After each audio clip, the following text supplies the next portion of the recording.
Magic Talks Daily Dialogue with Peter Williams. Here's an interview you may have missed. Bjorn Lomborg, he wrote a book called The Skeptical Environmentalist back in the early 2000s. He's Danish, he's an economist, and he is a man who believes that, yes, the world's climate is changing, and it is partly due to human influence. But he also believes that rich nations like the United States and Britain and New Zealand can spend literally trillions and trillions of dollars in the next, say, 70 years up until the turn of the next century and make virtually no difference to the world's temperature, because the demand for electricity in places like China and India and Africa means that world emissions will remain high, and we should be spending our money in other ways. I spoke to Bjorn Lomborg earlier this morning and started off by asking him, in the wake of the Climate Change Commission report yesterday, with New Zealand producing just 0.17% of the world's greenhouse gas emissions, why do we need to get so anxious about becoming carbon neutral in 30 years' time? Well, Peter, obviously everybody has to do an effort to solve a global problem. But the reality here is we also need to remember what is the size of the problem and what's the size of the solutions that we're proposing. And unfortunately, a lot of the alarmism that surrounds the climate conversation means that we're terribly scared. We suggest that we should do everything in our power to cut carbon emission as fast as possible. And the problem is that will end up being very costly and actually help surprisingly little. That's the real issue, that we're so focused on taking radical action today that we end up with high cost and little benefits. Yes, and you've said that spending trillions over the next 30 or indeed the next 70 years in this century and beyond will have a minimal effect on the world's climate. So can you explain how then that is? Well, look, if everyone went carbon zero or net zero in 2050, it would obviously have a significant impact on the temperature. But that's not what's going to happen for a variety of different reasons. First of all, 75% of all emissions come from developing countries or poor countries. What is really being discussed here is rich countries cutting their carbon emissions. So we're only seeing a small part of the world joining up to saying, yeah, let's try and do this. Now, of course, there are sort of vague promises that more is going to be done by the likes of China. But what you're really seeing is most poor countries want to get richer. They want to eliminate poverty. They want to eliminate disease and hunger and all these other very basic things. And to do so, you need cheap and available energy. Much of that comes from fossil fuels. So we're really trying to tell them, don't do that. And that's obviously going to be an uphill battle. The reality is, if it's just going to be New Zealand and other rich countries, it will have a minimal impact. If all rich countries cut all of their CO2 tomorrow and stayed that way for the rest of the century for a terrible cost in political circumstances and certainly in living conditions, it would have almost no impact on temperature by the end of the century. It would reduce global temperatures by 0.4 degrees centigrade. So remember, this is the UN climate models that tell us this. This is not about getting rich, well-meaning New Zealanders to change their life. It is mostly about finding the technology that will allow China, India, Africa, most of the other poor places on the planet to get their abilities of actually getting out of poverty and at the same time cut their carbon emissions. We're not there yet. So what you're saying is that if we are going to spend these trillions of dollars on climate mitigation, it should be going into real R&D to help people in Africa particularly, and to a certain extent in China and in India, to have much more effective greener energy, renewable energy. Well, Peter, I definitely think we should be focusing a lot more on research and development.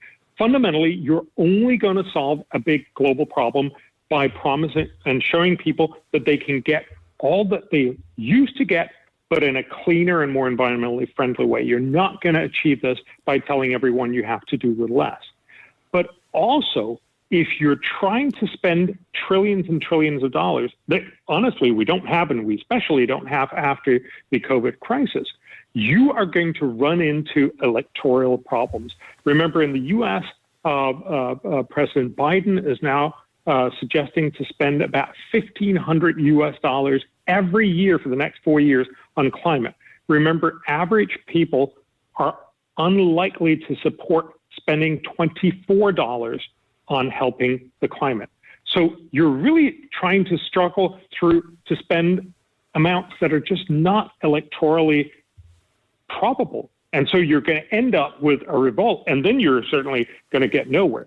If you focus on innovation, you can do this without spending trillions. You can spend tens of billions of dollars instead and help much, much more. The simple point here is, right now, switching to a low-carbon future is going to be costly. But if we could innovate the future green energy to a price down below fossil fuels, everyone would switch, not just rich, well-meaning New Zealanders, but also the Chinese, the Indians, and the Africans. So the real solution has to be in innovation rather than telling people you have to do a little less. The first thing is a winner. The second thing is just not going to succeed. Can we just step back a bit, though? How much has thermally fired electricity generation improved the lives of people around the world in, say, well, since 1990, in the last 30-odd years? Oh, obviously, they've improved life a lot. If you don't have any energy access, you realize what it means to be able to cook without polluting your home. Remember, many people who don't have access to electricity, they use wood, cardboard dung to keep warm and cook inside their homes, and basically experience the equivalent of smoking 2 packs of cigarettes every day. It kills millions of people. But of course, you can also actually study. You can prolong your life. You can actually have an experience of doing something useful after darkness has fallen. There is so many more opportunities. So clearly, getting access to energy, and especially, and I don't think most of us really appreciate this, getting access to energy that means that you don't have to make backbreaking work is what brought us out of poverty. And of course, that's also what's going to happen to the developing world right now. The trick here is to remember, yes, we do want to cut carbon emissions in the long run. We're not going to achieve that by telling everyone they have to do a little less. What we have to do is to find the innovation that can make this possible at lower cost than fossil fuels. This could be fourth generation nuclear. This could be solar power and combined with batteries. It could be a lot of different technologies, but we have to be honest, we're not there yet. Without these technological breakthroughs, we're never going to get there. So as things stand at the moment, what are the most economically, or what is the most economically efficient way to produce electricity, and where do wind and solar sit on that list at the moment? So people will tell you that solar and wind is cheaper than fossil fuels. And that's true some places at some time. But fundamentally, solar is only cheaper if you're in a very sunny place when the sun is shining. When it's not shining, it's infinitely expensive. And that's, of course, why you see across the world, when you have more solar and wind, you have higher electricity prices. Yes, the kilowatt hour that you actually produce with the solar panel can very well be cheaper, but the system that you need in order to get reliable power also when the sun is not shining is actually more expensive. So the fundamental point here is renewables are, in general, not cheaper. Yes, hydropower, by all means, we should use that. That's very cheap and that's very effective, and we've used that for a very long time. But solar and wind and these other technologies are mostly not there yet. And that's, of course, why China and India and everybody else mostly power their future with fossil fuels. We can only hope to make a change with that if we innovate that price of the future down. So, you know, if I can just tell you sort of an analogy, if you look back, you know, for instance, take Los Angeles back in the 1950s. Los Angeles was terribly polluted, partly because of its geography, but mostly because of lots and lots of polluting cars.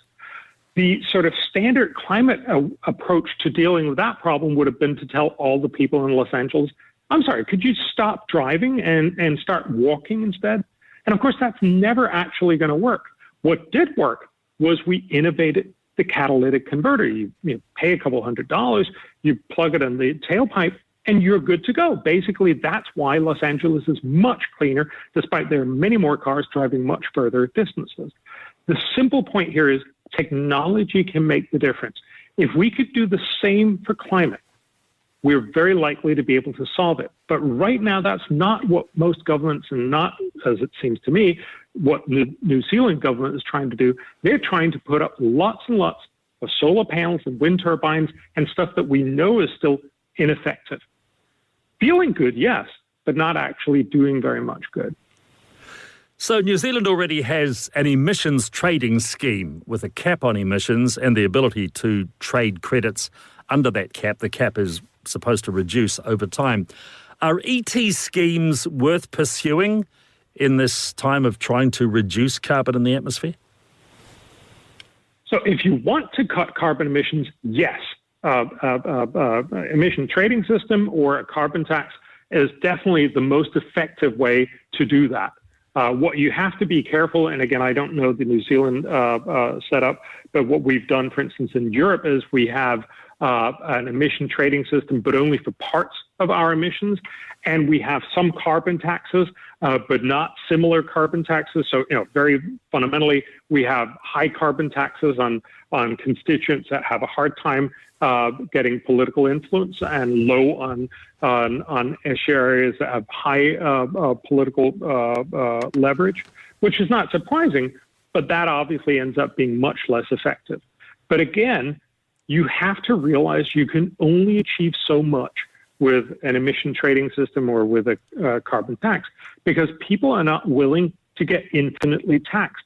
And what will happen is obviously you're going to have higher costs, and especially high cost on low-income groups, and eventually you will see them revolt, as you did see in France in 2018, when the president tried to put on a very small carbon tax, but they just had enough, especially in the rural areas. They couldn't afford to drive their cars any longer, and that's why we got the yellow vest revolt that's in some ways still going on in France. You're going to say that a lot of places, and probably also in New Zealand, if you keep ramping up that carbon cost. And that's why, again, you can get so far with an emission trading system, a carbon tax, but you can't get to net zero or anywhere close to net zero, because it's going to be incredibly costly and people are going to revolt against it. You need innovation. As you know, New Zealand makes so much money from exporting agricultural goods, dairy and meat products in particular. They come from ruminant animals, which produce a lot of methane. There is a big call for us to reduce the number of animals. Somehow we're supposed to keep on producing the same amount of food from a reduced number of animals. But is that a worthwhile track to be taking? Is methane a big enough player in the world's atmosphere, and New Zealand is a very small emitter of it anyway on a global scale? Is that something we should be pursuing with enthusiasm, the way the Climate Change Commission here seems to be pushing it? Again, I'm a social scientist. I try to say you should look for where you can cut carbon emissions in the cheapest possible way, and really greenhouse gases, and that's why you're talking about methane. And there's certainly an argument to be said. There's a possibility that you could find ways that could cut a lot of greenhouse gases at very low cost. Some people are talking about a vaccine where you could actually reduce the amount of methane emitted by ruminants. You could also imagine different kinds of feed. There are lots of different ways that potentially could work. So absolutely, you should be looking at what can we do. But again, the difference here is, don't do stuff unless you know that you can do so cheaply. Don't put up lots of expensive solar panels now. Investigate how you can make them cheaper so that eventually they'll take over the world. Same thing with the ruminants. Make sure that you find the technologies that'll make it possible not just for New Zealand to cut their greenhouse gases, but also for the rest of the world. Because obviously, if you have fewer animals, those products are going to come from somewhere else. Let me also just mention there's one other way that you could imagine technology taking a lead. You're seeing this with artificial meat. And certainly not all people are going to want to have artificial meat. But if you can produce artificial meat, basically lab-grown meat, you could potentially reduce emissions by up to 96%. And to the extent that some people would want to have that, that could be another way to have innovation generate a lot of great protein for a lot of people, but a much lower impact from greenhouse gases. All right, finally, Bjorn, just in broad brush terms, if you were part of the New Zealand's Climate Change Commission, what advice would you be giving to the government in terms of becoming carbon zero? What would be your overarching headline advice? Well, I think there's a very good reason why I'm not part of this committee, because I wouldn't say that you should go carbon neutral. So look, we have a very well-developed economic field of climate economics. There's just one person who ever got the Nobel Prize in climate economics. He got it in 2018, William Nordhaus at Yale University. His studies show we should cut some, by no means 100% by 2050. He showed that we should probably cut about 40%, maybe 50% by 2050. So the reality is that the New Zealand government has set itself up for a policy that is going to be much more costly than the benefits it's going to derive. And of course, it's probably also going to fail long before 2050, simply because people are not going to accept the costs. And so I think the foundation of the question is really wrong. We should not be trying to reach net zero now, because we don't have the technology, and it's going to be incredibly costly, and it's not actually going to deliver as much climate benefits as we believe. This does not mean we should not care about climate change. We should do it smartly. We should cut some, and we should be focusing a lot more on innovation. Because again, if we can innovate the good price of green energy down below fossil fuels in the future, that could be nuclear, that could be a lot of other things, then we will have solved this problem, not just for New Zealand, but for everyone in the world. That's the way you're going to solve this problem. So honestly, the government should be focusing a lot more on research and development and a lot less on spending money, basically to feel virtuous. Catch any interviews you missed on Rover or anywhere else you listen to podcasts. Peter Williams, 9 till noon, weekday mornings on Magic Talk.